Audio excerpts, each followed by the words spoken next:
Hello everyone, मैं आप लोगों को आज फेरिंग्स के बारे में बताने जा रही हूँ, जो कि बहुत ही ज़्यादा इम्पोर्टेंट है। जैसे कि हम जानना चाहते हैं कि फेरिंग्स क्या होता है। फेरिंग्स हमारे बॉडी में कहाँ सिचुएटेड रहता है और फेरिंग्स का क्या फंक्शन है, इसके बारे में आप लोगों को बताने जा रही हूँ इस वीडियो में। फेरिंग्स हमारे respiratory system and digestive system का एक पार्ट है।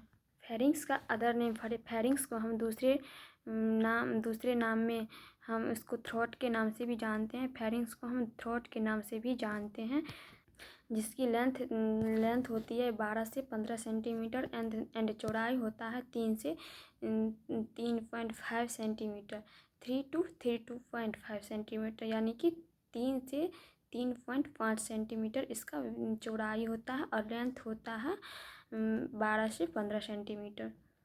यह हमारे स्कल बोन के बेस से शुरू होता है और सर्वाइकल वर्टिब्रा पर होता है।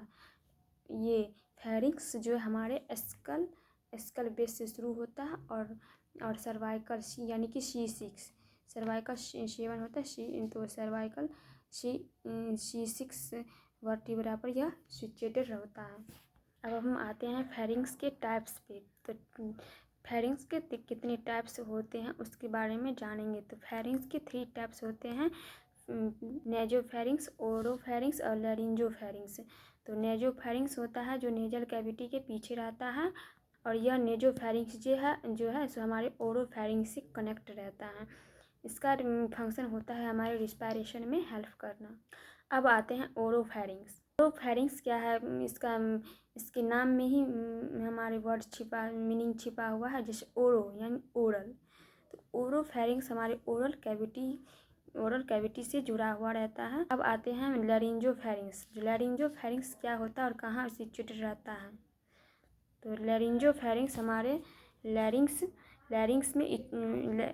के पीछे वाले पार्ट में उपस्थित रहता है। यह लैरिंग्स हमारे रिस्पायरेशन एवं डाइजेशन में हेल्प करता है। अब आते हैं फेरिंग्स में ब्लड सप्लाई कैसे होता है उसके बारे में हम जानेंगे। जो फेरिंग्स में ब्लड सप्लाई कैसे होता है और कहाँ से होता है, तो फेशियल आर्टरी यानी फेस में जो आर्टरी होता है उसके थ्रू हमारे ब्लड सप्लाई होता है।